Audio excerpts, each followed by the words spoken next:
সাথীকে কোথাও খুঁজে পাওয়া যাচ্ছে না। এ কি বলছো বৌমা, খুঁজে পাওয়া যাচ্ছে না মানে? ভালো করে দেখো গা, বাড়িতে কোথাও আছে? না আপা, আমি বাড়ির সব জায়গায় তন্ন তন্ন করে খুঁজে দেখেছি, সাথী কোথাও নাই।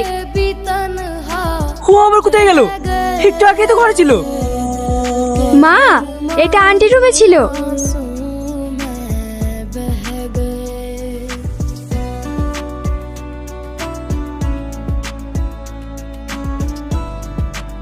আব্বা, তুমি আমাকে ক্ষমা করে দিও।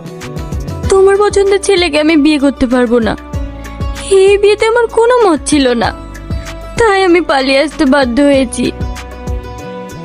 বিশ্বাস করেছিলাম ভুলবি না কোনদিন, কেন ভাঙলি মন বন্ধুর বেশে? স্বপ্ন দেখেছিলাম তোকে ঘিরে, দেখ রোহন, যা হওয়ার হয়ে গেছে। অলি আর মন খারাপ করিসনি। ভাবি, আমি তো সাথীকে ভালোবেসেছিলাম, তাই না? কত স্মৃতি আমাকে বললেই পারতো। আর এই বিয়েতে মত নেই, কেন আমাদেরকে এইভাবে অপমান করলো বলো? তুই ওকে ভালোবেসেছিস ঠিকই, কিন্তু ও তোকে কখনোই ভালোবাসিনি। এই পৃথিবীটা অনেক বড়, একটা মেয়ে গেছি তো কি হয়েছে? মেয়ের কি অভাব নাকি? ওর থেকে ভালো মেয়ের সঙ্গে তোর বিয়ে দেবো। না ভাবি, আমি আর কোনোদিনও বিয়ে করবো না। কি পাগলের মতন বকছিস?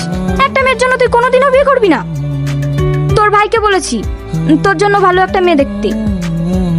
তুমি কেন বুঝতে পারছো না ভাবি? আমি আর বিয়ে করবো না।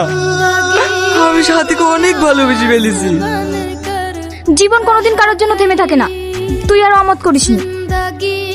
কেন এ বুকে আমার ব্যথারি পাহাড়, ভালোবেসে পেলাম শুধুই যন্ত্রণা।